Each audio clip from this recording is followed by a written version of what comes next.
तो फ्रेंड्स, सबसे पहले आप लोग ये साइड में जो वीडियो चल रही है उस वीडियो को देखिए, उसके बाद आप सभी से मैं ज़रूरी बातें करूँगी, ठीक है। कंट्रोवर्सी जो चल रही है ये ज़रूर चैनल सूरज ने भैया ने बनाया था, ये अंशु के पास है। अब किसी के पास भी वो चैनल है, लेकिन ये जो गंदी वीडियो जो सपना के लिए डाली है, आखिरकार वो है तो मेरे बहू। जो गंदी वीडियो अगर डाली है उसको किसी को नहीं डालना चाहिए।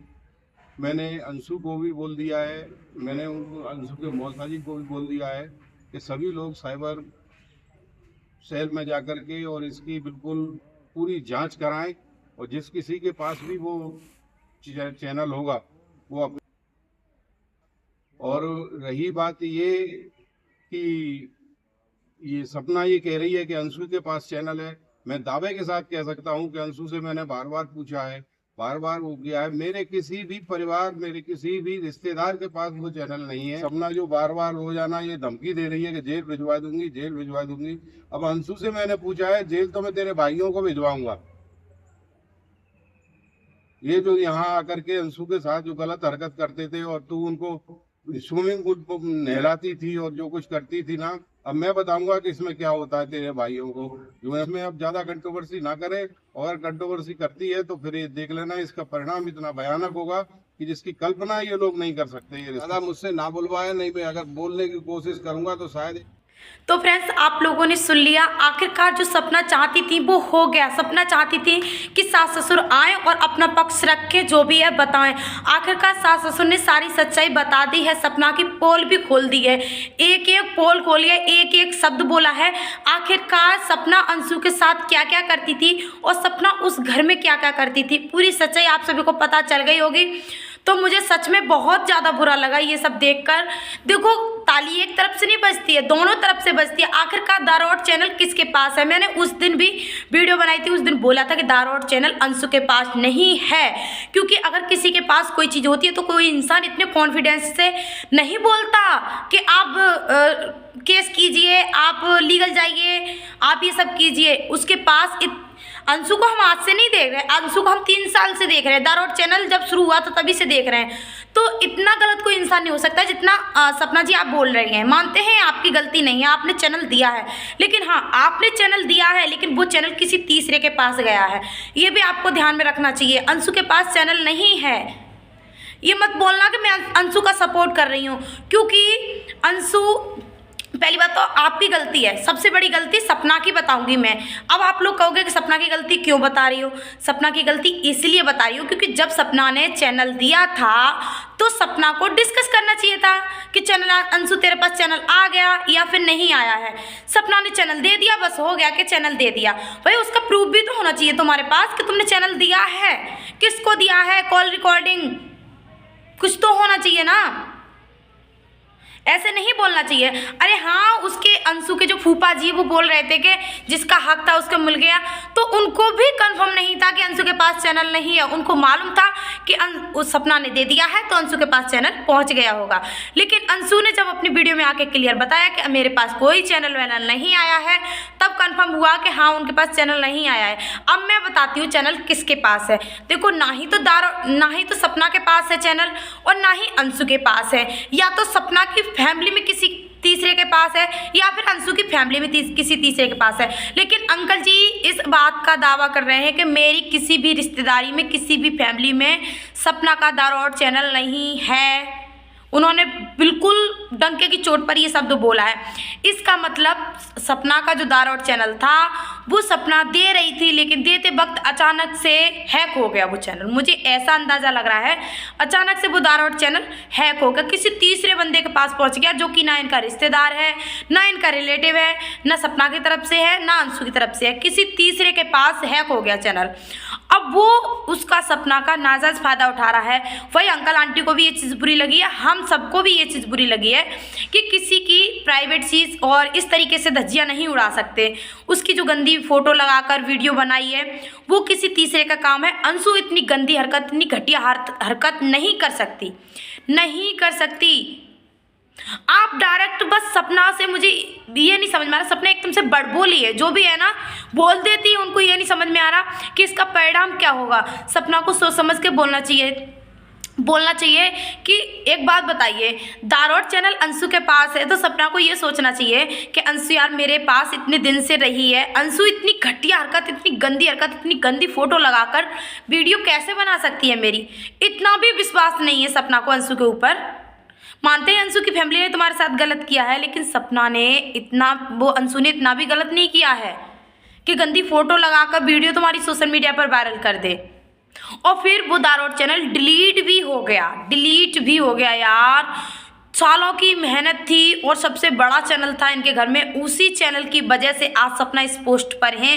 नहीं तो सपना को कौन जानता था, आज वो चैनल इस दुनिया में नहीं है। तो इसका दुख हम सबको भी, पब्लिक को भी है, और कहीं ना कहीं सपना के सास ससुर को, सपना को, सबको दुख है। लेकिन सपना को ये चीज़ सोचना चाहिए, सपना को यूट्यूब के बारे में इतनी नॉलेज नहीं है, चैनल लेने देने के बारे में। अगर नॉलेज होती तो ये चैनल किसी तीसरे के पास जाता ही नहीं, ये चैनल अंशु के पास ही जाता। अगर देती तो पहली बात तो आपको देना नहीं चाहिए था, पहली बात तो आपको डिस्कस कर लेना चाहिए था, अंशु ये चैनल मैं तेरे पास दे रही हूँ, तुझे चाहिए या फिर नहीं चाहिए, आपको पहले डिस्कस करना चाहिए था।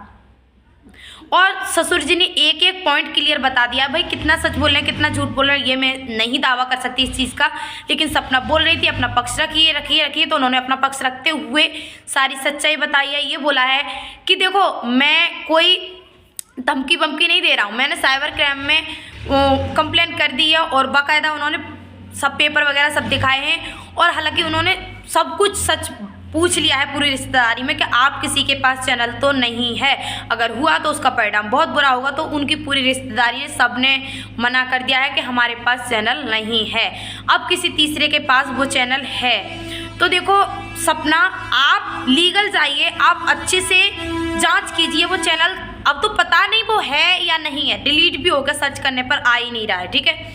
तो आप जिस तरीके से अंशु के डायरेक्ट अंशु के लिए इतना गलत बोल रही हैं, और ये रोकर काम नहीं चलेगा। देखो हम आपकी सपोर्ट में थे सच में, और अभी भी हैं, लेकिन आप जिस तरीके से अंशु के ऊपर आरोप लगा रही हैं कि अंशु ने ये दारोट चैनल ले लिया और अंशु ये गंदी फोटो लगाकर वीडियो वायरल कर रही है, तो वो एक नाबालग लड़की और एक ऐसा नहीं कर सकती, स्टूडेंट है वो, इतनी घटिया हरकत नहीं कर सकती। आपको इस चीज़ का ऑफ कैमरा सॉर्ट आउट करना चाहिए था। सोशल मीडिया पर लाने से क्या होगा, सपना की धज्जियाँ उड़ेंगी और सपना की फैमिली की धज्जियाँ उड़ेंगी। मानते हैं आखिरकार ये सास ससुर और सपना अलग हो गए, लेकिन किसी न किसी पास्ट में तो ये दोनों एक थे, और रिश्ता तो है भाई, उनका खून सपना के पास है, तो भाई रिश्ता तो है, मानो या मत मानो। तो सपना को इस तरीके से ब्लेम नहीं लगाना चाहिए था।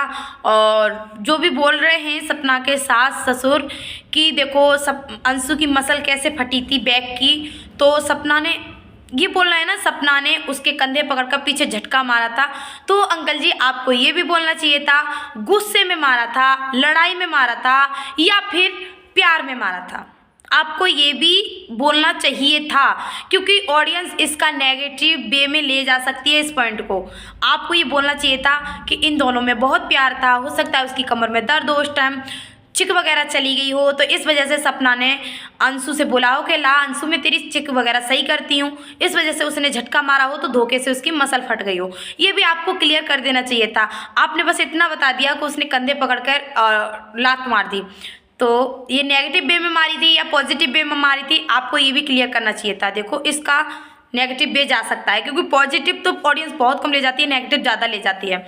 और रही बात तीसरी की कि सपना 9 बजे सोकर उठती थी, तो अंकल जी आपकी भी गलती है कहीं ना कहीं।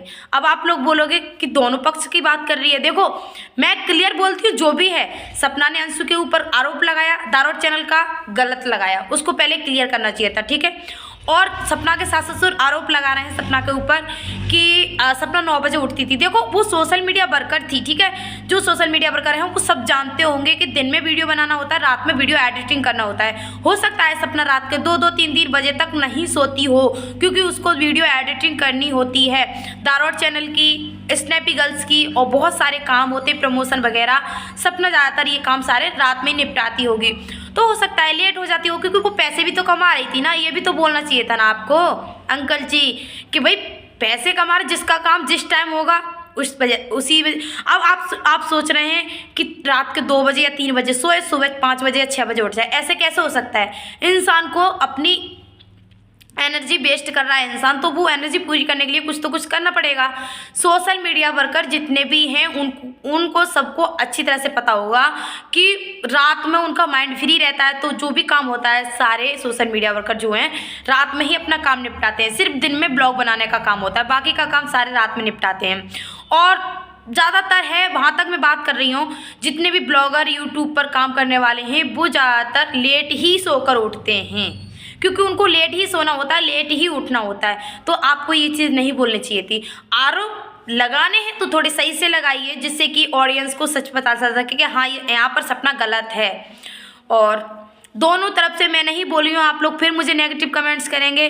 मैं जो सही है वही बोली हूँ। किसी को मेरी बात गलत लगी हो तो कमेंट्स कर सकता है बेझिझक, और किसी को मेरी बात सही लगी हो तो प्लीज़ कमेंट करके ज़रूर बताना मेरी बात सही लगी है। और सब्सक्राइब करना, शेयर करना वीडियो को ज़्यादा से ज़्यादा।